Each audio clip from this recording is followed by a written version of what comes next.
আসসালামু আলাইকুম গাইস, আশা করি ভালো আছো। আলহামদুলিল্লাহ, তোমাদের দোয়াতে আমি ভালো আছি। তো ফিরে আসলাম টেক রিয়াকশন ভিডিওতে নতুন একটি রিয়াকশন ভিডিও নিয়ে। তো আশা করি ভিডিওটি ভালো লাগবে। তোমরা যারা স্যামসাং লাভার আছো তাদের জন্য আজকে ভিডিওটি একটি স্পেশাল ভিডিও। হ্যাঁ, বিশেষ করে আজকে আমরা স্যামসাং এর একটি ফোন রিভিউ নিয়ে এসেছি। তো এটা আমরা রিয়াকশন করবো তোমাদেরকে নিয়ে। তো ভালো লাগলে অবশ্যই লাইক কমেন্ট শেয়ার, আমার চ্যানেলে নতুন হলে অবশ্যই আমাদের চ্যানেলটিকে সাবস্ক্রাইব করে দিও। তো ভিডিওর টাইটেলটি হলো গ্যালাক্সি S23 FE, মাত্র 34,500 টাকা। ঠিক আছে, 34,500 টাকা গ্যালাক্সি S23, ঠিক আছে, FE যেটা, এটা আমরা 34,500 টাকা পেয়ে যাবো। ঠিক আছে, কিন্তু কেমন হবে? Best phone under 35K in Bangladesh 2025 tech talk. ঠিক আছে, হ্যাঁ, ভিডিওটি অবশ্যই টেকটক থেকে নেওয়া হয়েছে। তাদেরকে ফুল ক্রেডিট দেওয়া হলো। তাদের ভিডিও লিঙ্কটি অবশ্যই আমাদের চ্যানেলের ডেসক্রিপশন বক্সে দেওয়া থাকবে, চাইলে তোমরা চেক আউট করতে পারো। আর যদি ভালো লাগে অবশ্যই লাইক কমেন্ট শেয়ার, এবং চ্যানেলে নতুন হলে অবশ্যই চ্যানেলটিকে মাস্ট সাবস্ক্রাইব করে দিও। তো চলো আজকে ভিডিওর কার্যক্রম শুরু করা যাক। 1 2 3। আমার হাতে থাকা এই গ্যালাক্সি S23 FE বর্তমানে আপনারা পুরাতন মার্কেটে 34,500 টাকায় কিনতে পারবেন, যেখানে স্ন্যাপড্রাগনের প্রসেসর রয়েছে। এখন যারা 30 থেকে 40,000 টাকা বাজেটে একটা স্মার্টফোন কিনতে চাচ্ছেন, হোক সেটা নতুন বা পুরাতন, আপনাদের জন্য এই ভিডিও। মানে কি এটা পুরাতন ফোন? তাহলে 34,500 টাকা আমরা পুরাতন স্যামসাং S23 FE এটা পাবো, তাই তো? বাট এটার ডিসপ্লেটা তো চিন বেজেল হিউজ বড়। ঠিক আছে, অনেক বড়। ঠিক আছে, এই এত ডিসপ্লে চিন বেজেল এত, এই টাকার মধ্যে এরকম চিন বেজেল, এটা তো আশা করা যায় না ভাই। তাই এটা তো খুবই হতাশাজনক। ঠিক আছে, আমার কাছে খুবই হতাশা লাগছে এই আর কি। তো তোমাদের কাছে কি তোমাদের কি মন্তব্য, তোমরা অবশ্যই তোমার কমেন্ট করে জানাও। তো চলো ভিডিওটি আবার ক্লিক করি। খুবই গুরুত্বপূর্ণ, কারণ S23 FE এই বাজেটে একটা one of the best choice. তবে এটা একদম বেস্ট নয়, কারণ এর কিছু কনসও আছে। সো সেই জিনিসগুলো জানতে বুঝতে এবং 30 থেকে 40,000 টাকা বাজেটে যে কোনো স্মার্টফোন কিনতে চাইলে ভিডিওটা শেষ পর্যন্ত দেখেন, অনেক কিছু ক্লিয়ার হয়ে যাবে। তবে যেমনটা বললাম, এটা কিন্তু 34,500 টাকায় বিক্রি করতেছে ফারাজি টেকনোলজি, এবং তারা আমাকে বললো যে ভাই, মার্কেটের বেস্ট প্রাইসটা আমরা অফার করতেছি, যে কোনো ব্র্যান্ড নিউ অথবা পুরাতন ফোন তাদের কাছ থেকে কিনতে পারবেন। যমুনা ফিউচার মার্কেটে তাদের শোরুম আছে, এবং যারা ঢাকার বাইরে আছেন তারা নিশ্চিন্তে কুরিয়ার করে তাদের কাছ থেকে যে কোনো মডেলের স্মার্টফোন কিনে ফেলতে পারেন। আর যারা এখন ফোন না কিনতে চান, তাদের ফেসবুক পেজে একটু ফলো দিয়ে রাখতে পারেন। এই ভিডিও ডেসক্রিপশনে অথবা স্ক্রিনে কিন্তু আপনারা তাদের বিস্তারিত দেখতে পাচ্ছেন। So definitely check them out. প্রথমত 30 থেকে 40,000 টাকায় যেসব স্মার্টফোন গুলো পাওয়া যায়, সেইগুলো থেকে এইটার design one of the best হবে। ডিজাইনটা সবসময় সাবজেক্টিভ হয়, তবে আমার কাছে মনে হয় মোস্ট অফ দা মানুষ এই ডিজাইনটাকে প্রিফার করবে। এবং এইটার যে বিল্ড কোয়ালিটি, হ্যাঁ, এটা তো ডিজাইনটা আসলে সুন্দর, খারাপ না। স্যামসাং S23 যে রেগুলার ডিজাইন, এটা সেরকম ডিজাইন। ঠিক আছে, তো ডিজাইনটা আসলে সুন্দর, খারাপ না। ঠিক আছে, বাট ডিসপ্লেটা ভাই আমাকে খুবই হতাশ করেছে। ঠিক আছে, যদিও সেই ডিসপ্লের ব্যাপারে কিভাবে সেটা আমরা পরে দেখবো হয়তো, বাট ডিজাইনটা আসলে মোটামুটি সুন্দর। ঠিক আছে, ইউনিক না, এটা স্যামসাং স্যামসাং ডিভাইসের রেগুলার ডিজাইনের মধ্যে একটি। ঠিক আছে, এই আর কি। চলো ভিডিওটি আবার ক্লিক করি। আছে সেটাও কিন্তু একটা প্রিমিয়াম কোয়ালিটির, কারণ সামনে পিছনে গরিলা গ্লাস 5 ব্যবহার করা হয়েছে, ফ্রেমটা দেওয়া হয়েছে অ্যালুমিনিয়াম। সো হাতে ধরলে ডেফিনেটলি এটা আপনাকে একটা প্রিমিয়াম ফোনের 34,500 টাকা ফোনের মধ্যে আমরা একটা অ্যালুমিনিয়াম সাইড ফ্রেম পাবো, প্লাস গরিলা গ্লাসের বোর্ড সাইডে কি আমরা প্রোটেকশন পাবো, যেটা আসলে খুবই ভালো। আর এই প্রাইসের মধ্যে কিন্তু অন্যান্য মোবাইল বা অন্যান্য ডিভাইস বা অন্যান্য কোম্পানি কিন্তু এরকম প্রোটেকশন খুব কম ইউজ করে, খুবই কম বা রেয়ার। ঠিক আছে, বা অ্যালুমিনিয়ামের যে ফ্রেম, এই ফ্রেমটা খুব কম দেওয়া হয়। ঠিক আছে, বাট এটা স্যামসাংয়ের ডিভাইস হিসেবে এটা খুবই ভালো একটা ডিল বলা যায়। আমরা উপরে এবং নিচে বোর্ড সাইডে কি আমরা গরিলা গ্লাসের প্রোটেকশন পাবো। ঠিক আছে, যেটা এক কথা অসাধারণ। প্লাস ফ্রেমটা হবে অ্যালুমিনিয়ামের ফ্রেম, যেটা আসলে অসাধারণ। ঠিক আছে, তো চলো ভিডিওটি এবার ক্লিক করি। এক্সপেরিয়েন্স ডেফিনেটলি প্রোভাইড করতেছে। তবে এই ফোনটা একটু ওজন বেশি, টু বি এক্সাক্ট 209 গ্রাম মতো ওজন। সো এই 209 গ্রাম ওজন, এটার কি? এর তো মনে হচ্ছে উনি যেভাবে বললো, মনে হচ্ছে আমার কাছে 1 কেজি ওজন। ঠিক আছে, 209 গ্রাম আর কি আহামরি। ঠিক আছে, কম হলে 192, আর বেশি হলে 209 থেকে 212, এর মধ্যে তো হয়, তাই না? এর মধ্যে তো প্রতিটা ডিভাইস হয়ে থাকে, এটা তো আহামরি কোনো লাগার কথা না। ঠিক আছে, আমার কাছে এটা কোনো ফ্যাক্ট না। ঠিক আছে, এটা যদি তোমাদের কাছে ফ্যাক্ট, তোমরা অবশ্যই কমেন্ট করে জানাও। ঠিক আছে, তো চলো ভিডিও আবার ক্লিক করি। সামান্য একটা ব্যাপার আপনাকে কনসিডারে রাখতে হচ্ছে, ডিজাইন এবং বিল্ড কোয়ালিটির দিক থেকে লম্বা সময় ধরে ব্যবহার করতে গেলে বেস্ট হবে এই ফোনটা। এই বাজেটে যারা স্মার্টফোন কিনবেন তাদের কিন্তু মোস্টলি সবারই একটা বেস্ট ডিসপ্লে দরকার, সাথে বিগার সাইজ দরকার। তো এখানে 6.4 ইঞ্চির একটা ডায়নামিক 2x অ্যামোলেড ডিসপ্লে আছে, যেটা মার্কেটের একটা বেস্ট ডিসপ্লে এবং মানে 6.4 ইঞ্চির একটা মানে অ্যামোলেড ডিসপ্লে পেয়ে যাবো আমরা, সেটা আসলে মানে এটা অ্যামোলেড ডিসপ্লে তো, এটা স্যামসাং এর ডিসপ্লে, ঠিক আছে, যেটা স্যামসাং ডিভাইসগুলোতে অ্যামোলেড ডিসপ্লে হবে, এটা স্বাভাবিক অস্বাভাবিক কিছু না।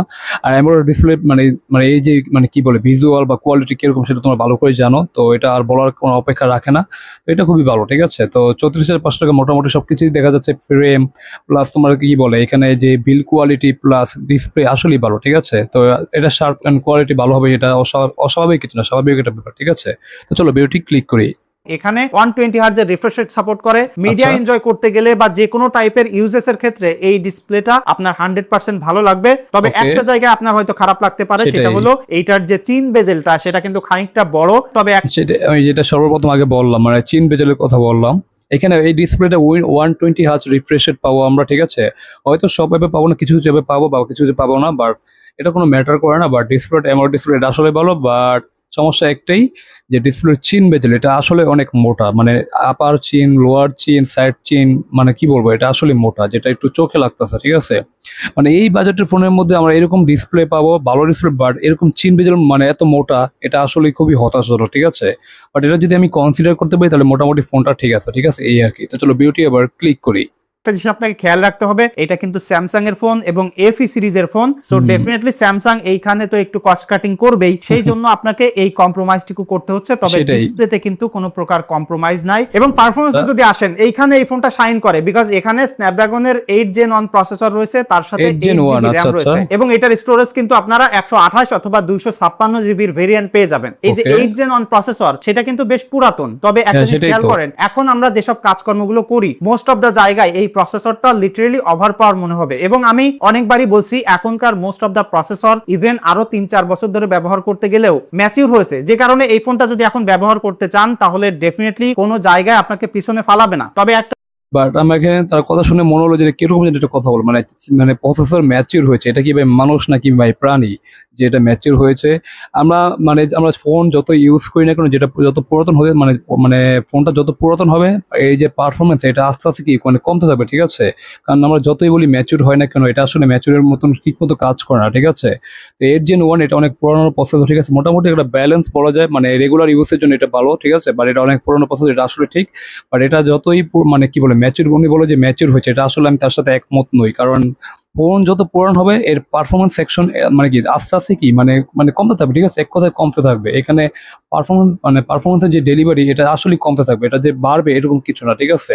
তো যে যদি বলে যে এটা পারফরমেন্স আগের থেকে না অনেক এখন বাড়বে বা বৃদ্ধি পেয়েছে, এটা আমি তার সাথে একমত নই, ঠিক আছে। তো চলো বিউটি আবার ক্লিক করি।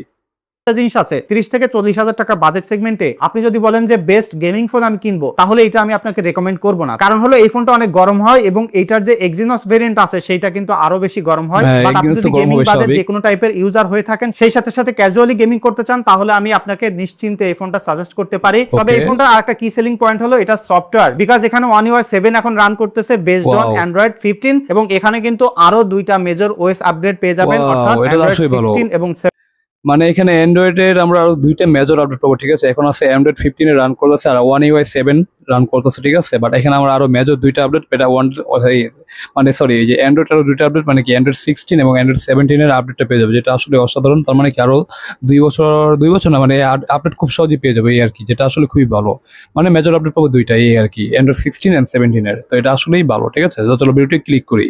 17 পর্যন্ত আপডেট পাবেন, তার সাথে আরো 1 বছর সিকিউরিটি আপডেট পাবেন। সো সফটওয়্যার সাপোর্টের জায়গায় স্যামসাং কিন্তু একটা প্রুভেন কোম্পানি এবং সফটওয়্যার এক্সপেরিয়েন্সের জায়গায় এই ফোনটা কিন্তু একদমই টপ ক্লাস। তবে এই ফোনটা 30 থেকে 40 হাজার টাকার মধ্যে সবথেকে যে জায়গায় বেস্ট সেটা হলো এটার ক্যামেরা, বিকজ এখানে 3টা ক্যামেরা সেন্সর আপনারা দেখতে পাচ্ছেন, যার মধ্যে 50 মেগাপিক্সেলের মেইন সেন্সরটা রয়েছে যেটাতে ওআইএস সাপোর্ট করে, 12 মেগাপিক্সেলের একটা আলট্রা ওয়াইড সেন্সর এবং 8 মেগাপিক্সেলের একটা টেলিফটো লেন্স রয়েছে, যেটা ডিফল্ট 3x থেকে শুরু হয় এবং এটা সর্বোচ্চ 30x পর্যন্ত ছবি তুলতে পারে। তবে 10x পর্যন্ত মোটামুটি ভালো ডিটেইল আপনাকে প্রোভাইড করবে। সো এখানে 3টা ক্যামেরা মানে 3টা ছবি কি আছে, 50 মেগাপিক্সেল মেইন ক্যামেরা যেটা, এটা ছবিটা খুবই সুন্দর পারফেক্ট। আর 12 মেগাপিক্সেলের যেটা আলট্রা ওয়াইড, এটাও ভালো, খারাপ না, দেখতে খুবই লাইট ওয়েট লাগছে, খুবই ভালো লাগছে আমার কাছে। আর 8 MP যে টেলিফটো লেন্স বা জুম লেন্স, এটা 3x ডিফল্ট 3x থেকে শুরু হয়, ঠিক আছে। আর একদম হাইয়েস্ট যেটা 30x, তো ওইটাও ভালো, ঠিক আছে, মোটামুটি ভালোই, খারাপ না। পিকচারগুলো খুবই লাইট ওয়েট এবং দেখতে খুব সুন্দর লাগছে, ঠিক আছে। মানে আমাদের মতো যে নর্মাল আছে, আমরা যারা নর্মাল ইউজার আছি আমাদের কাছে এগুলো ভালোই লাগবে, ঠিক আছে। আমরা তো হাই কোয়ালিটি ইউজ করবো এরকম তো না, তাই না? ওই হিসেবে মোটামুটি ভালোই, খারাপ না, ঠিক আছে। তো চলো বিউটি এবার ক্লিক করি।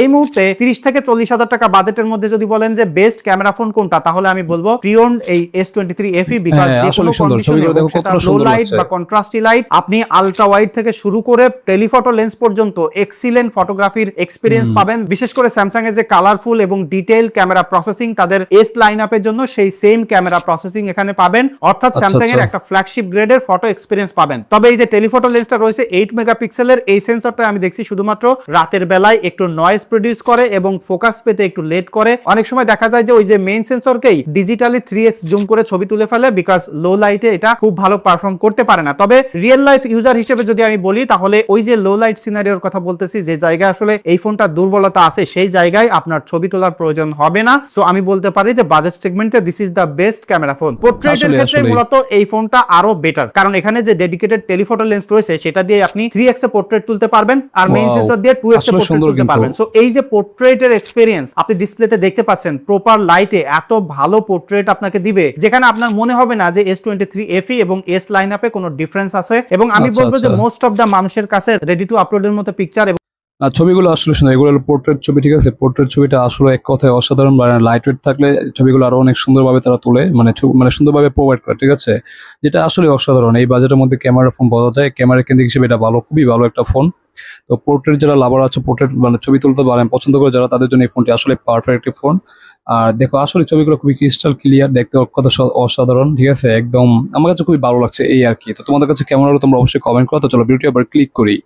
এবং যারা ওই টাইপের পিকচার পছন্দ করেন, ইভেন আমার মনে হয় যে মোস্ট অফ দা মানুষ স্যামসাং এর ক্যামেরা প্রসেসিং পছন্দ করেন, সো যে কেউ এটার পোর্ট্রেট দেখলে পছন্দ করবেন। তবে একটাই প্রবলেম, এই যে টেলিফটো লেন্স সেটা দিয়ে যখন লো লাইটে পোর্ট্রেট তুলতে যাবেন একই প্রবলেম, ফোকাস পাইতে একটু প্রবলেম হয়। সো সেই জিনিসটা আসলে প্র্যাকটিক্যাল লাইফে প্রবলেম না হলেও আমি বলতে পারি যে পোর্ট্রেট এক্সপেরিয়েন্স আপনি পাবেন একদম টপ ক্লাস এখানে আপনাকে প্রোভাইড করবে। এবং এখানে কিন্তু আপনি সর্বোচ্চ 8K পর্যন্ত ভিডিও করতে পারবেন মেইন সেন্সর দিয়ে, আর 4K 60 fps পর্যন্ত ভিডিও করতে পারবেন মেইন সেন্সর দিয়ে, এবং 4K 30 fps এ আপনি জুম করে করে ভিডিও করতে পারবেন, যেখানে সর্বোচ্চ 12x পর্যন্ত জুম করতে পারবেন। এবং এই 30 থেকে 40,000 টাকা বাজেটের মধ্যে যদি বলেন যে বেস্ট ভিডিওগ্রাফির ফোন কোনটা, তাহলে আমি চোখ বন্ধ করে বলতে পারি এই মুহূর্তে এর থেকে ভালো ফোন আপনি পাবেন না। এবং এখানে না, এটা আসলে ভাই 8K দিয়ে আমরা ভিডিও করতে পারবো, আর এখানে সর্বোচ্চ আমরা 4K 60 fps এর ভিডিও করতে পারবো, ঠিক আছে। আর 4K 30 fps এর যেটা ওই ভিডিওগুলো সুন্দর করে করতে পারবো, আর ওইটার মধ্যে কি আমরা সুন্দর করে জুম করতে পারবো, ঠিক আছে, জুম করে ভিডিও করতে পারবো, ঠিক আছে, জুম ইন জুম আউট করে সুন্দর করে ভিডিও করতে পারবো, যেটা আসলে এই বাজেটের মধ্যে খুবই একটা ভালো ফোন, মানে ক্যামেরা হিসেবে, ক্যামেরা কেন্দ্রিক হিসেবে প্লাস ভিডিও কেন্দ্রিক হিসেবে এটা আসলে একটা ভালো ফোন বা চয়েস করার মতো ফোন, ঠিক আছে।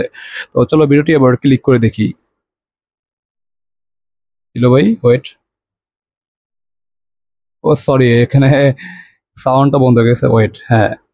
আপনি পোর্ট্রেট ভিডিও করতে পারবেন ব্যাকগ্রাউন্ড ব্লার করে ফুল এইচডি পর্যন্ত, যেটা 1x এ এটার মেইন সেন্সর এবং 3x এ এটা টেলিফটো লেন্স ব্যবহার করে তোলার ক্যাপাবিলিটি দিচ্ছে। সো যারা কন্টেন্ট ক্রিয়েট করেন, টকিং হেড ভিডিও বানান বা রান এন্ড গান টাইপের ভিডিও যদি বানাইতে চান, তাহলে ডেফিনেটলি এটা আপনাকে স্যাটিসফাই করবে। এবং যদি 60 fps এ ভিডিও করে আপনি সিনেম্যাটিক স্লো মোশন করতে চান, তাহলে ডেফিনেটলি এটা আপনাকে গ্রেট ভিডিওর এক্সপেরিয়েন্স দিচ্ছে। তবে সেটা ডেফিনেটলি প্রপার লাইটে হইতে হবে, বিকজ লো লাইটে স্মার্টফোনের ভিডিও অতটা ভালো হয় না। এবং এখানে যে সেলফি ক্যামেরা রয়েছে 10 মেগাপিক্সেলের, সেটা দিয়ে আপনারা 4K 60 fps পর্যন্ত ভিডিও করতে পারবেন, সিনেম্যাটিক মোডে ভিডিও করতে পারবেন, আর সেলফি তুলতে পারবেন পোর্ট্রেট এবং নরমাল। সো এখানে যে সেলফির এক্সপেরিয়েন্স সেটা আপনি যদি লো লাইটেও তোলেন বা আপনি যদি কন্ট্রাস্টি লাইটে তোলেন, ইভেন যদি আপনি একদম প্রপার লাইটে তোলেন, অলওয়েজ একটা গ্রেট সেলফির এক্সপেরিয়েন্স পাবেন। ভিডিও কলিং এর এক্সপেরিয়েন্সও অসাধারণ। আই হোপ দি স্ক্রিনে স্যাম্পল পিকচার দেখে আপনারা একটা ছবিগুলো সেলফি ক্যামেরাটা আসলে খুবই ভালো, 10 মেগাপিক্সেলের একটা ক্যামেরা দিচ্ছে, খুবই কম, বাট ছবিগুলো আসলে 10 মেগাপিক্সেল কেন, এখানে 20 মেগাপিক্সেলেরও সমান বা এর থেকে অনেক ভালো যে ছবিগুলো, মানে অনেক ভালো ছবি প্রোভাইড করছে, ঠিক আছে, দেখতে খুবই সুন্দর। লো লাইট বলো বা লাইটে বলো বা যেটাই বলো না কেন, মানে ছবিগুলো আসলে ভালোভাবে তারা কি বলে সুন্দরভাবে পিকচার, মানে পিকচারগুলো আসলে একদম সুন্দর, মানে সুন্দর লাগছে, ঠিক আছে, এক কথায় অসাধারণ, ঠিক আছে, এই আর কি। এটা আসলে যে ক্যামেরা কিনতে সেটা বোঝাই যাচ্ছে, ঠিক আছে। তো চলো ভিডিও আবার ক্লিক করি। আইডিয়া পেয়ে গেছেন। সো ফাইনালি যদি ব্যাটারিতে মুভ করি, এখানে কিন্তু 5500 মিলিঅ্যাম্পের একটা ব্যাটারি ব্যবহার করা হয়েছে, যেটাকে 25 ওয়াট পর্যন্ত ফাস্ট চার্জ করা যায়। ইভেন এটাতে 15 ওয়াট পর্যন্ত ওয়্যারলেস চার্জও সাপোর্ট করে। সো চার্জিং, মানে এখানে আমরা ব্যাটারি পাচ্ছি 5500 mAh এর ব্যাটারি, এটা খুবই ভালো একটা ফোন, মানে ভালো একটা ব্যাটারি ব্যাকআপ, মানে ভালো একটা ব্যাটারি বলা যায়, ঠিক আছে। বাট এখানে সাপোর্ট করে 25 ওয়াট ফাস্ট চার্জার, যেটা একটু কম লাগতেছে, ঠিক আছে। এখানে 30 ওয়াট বা 35 ওয়াট হলে আসলে ভালো হতো, বাট কিছুই করার নাই, যেহেতু স্যামসাং এর ফোন একটু কস্ট কাট করবে, এটা স্বাভাবিক। আর এখানে আমার ওয়্যারলেস চার্জার সাপোর্ট পাচ্ছি ফাস্ট চার্জার হলো মানে 15 ওয়াট, ঠিক আছে, এটাও ভালো, খারাপ না। যদিও আমরা ওয়্যারলেস খুব কম ইউজ করি, বাট এখানে যদি মানে কি বলবো যে ওয়্যার মানে মানে 25 যেটা ওটা যদি একটু 35 হতো বা 30 হতো আসলে ভালো হতো। এছাড়া সবকিছু ঠিকঠাক, ঠিক আছে এই আর কি। তো চলো ভিডিওটি আবার ক্লিক করি।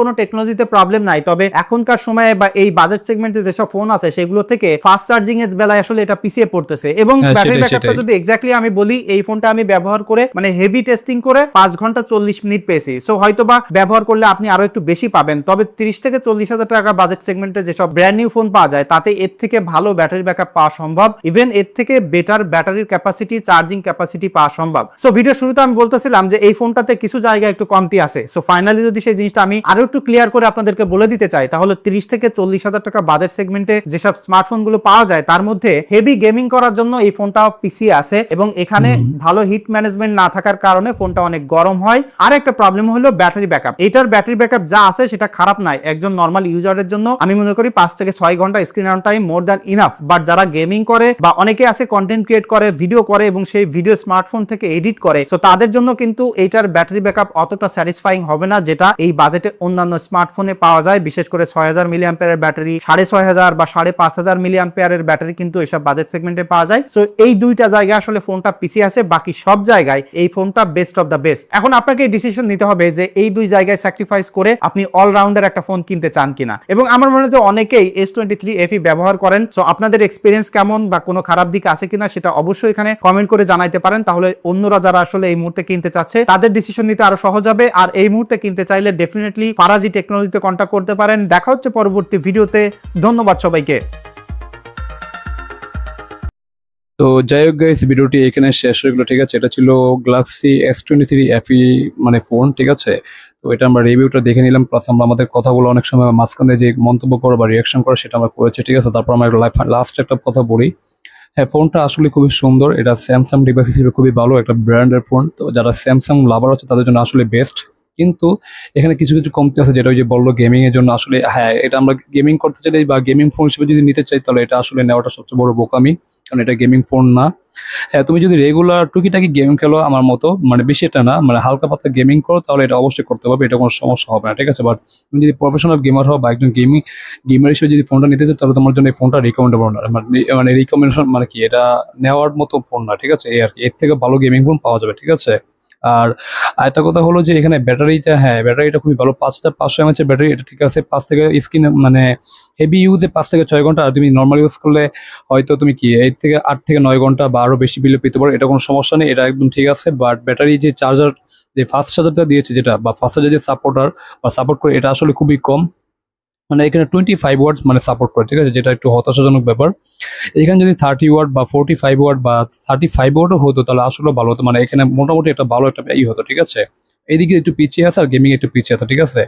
আর ক্যামেরা তো বললাম, মানে ক্যামেরা তো দেখলাম, ক্যামেরা যে ছবিগুলো মানে কোয়ালিটি আসলে খুবই সুন্দর, প্লাস 8K তে ভিডিও করা যাচ্ছে, আর 4K 60 FPS এ খুব ভালোভাবে ভিডিও করা যাচ্ছে, আর 4K 30 FPS এ জুম করে বা জুম আউট করে সুন্দর করে ভিডিও করা যায়, যেটা খুবই ভালো। আর সেলফি ক্যামেরা 10 মেগাপিক্সেল একটা ক্যামেরা, এটা ছবিগুলো আসলে এটা যে 10 মেগাপিক্সেল ক্যামেরা, আসলে যে এটা মানে 10 মেগাপিক্সেল এটা বোঝা যাচ্ছে না, এটা মনে হচ্ছে অনেক মানে 32 এরকম মনে হচ্ছে, এই আর কি। মানে ছবিগুলো আসলে এক কথায় অসাধারণ ছিল, একদম লো লাইটে বলো বা লাইটিং এ বলো, যেটাই বলো না কেন, মানে ছবিগুলো আসলে ভালো প্রোভাইড করে, এই আর কি। আর কি বলবো, এছাড়া বিল কোয়ালিটি খুবই ভালো, কারণ মানে সাইড ফ্রেমটা হলো অ্যালুমিনিয়াম, প্লাস উপরে এবং নিচে কি বলে তোমার এই গরিলা গ্লাসের প্রোটেকশন আছে, যেটা এক কথা অসাধারণ। তারপর ডিসপ্লেটা অ্যামোলেড ডিসপ্লে, যেটা 6.4 ইঞ্চের একটা display, 120 hertz refresh rate support করে, তো এটাও ভালো, খুবই ভালো। কিন্তু ডিসপ্লে একটা সমস্যা, ডিসপ্লে আরেকটা কমতি, সেটা হলো কি চিন বেজেলটা অনেক মোটা, ঠিক আছে। তো চিন বেজেল মোটা, এটা গেমিং ফোন নয়, প্লাস এই ব্যাটারি যে চার্জার সাপোর্ট এটা একটু কম, ঠিক আছে। এই তিনটা জিনিস তুমি স্যাক্রিফাইস করে নিতে চাও তাহলে অবশ্যই তোমার জন্য ফোনটা রিকমেন্ডেবল। আর যদি এই তিনটা জিনিস তুমি যদি স্যাক্রিফাইস করতে না চাও তাহলে এর থেকে আরো ভালো ফোন পাবে, ঠিক আছে, এই আর কি। তো আজকের ভিডিও এই পর্যন্ত, দেখা হবে নতুন কোনো ফোন রিঅ্যাকশন ভিডিও নিয়ে। তো সে পর্যন্ত তোমরা ভালো থাকো, আল্লাহ হাফেজ।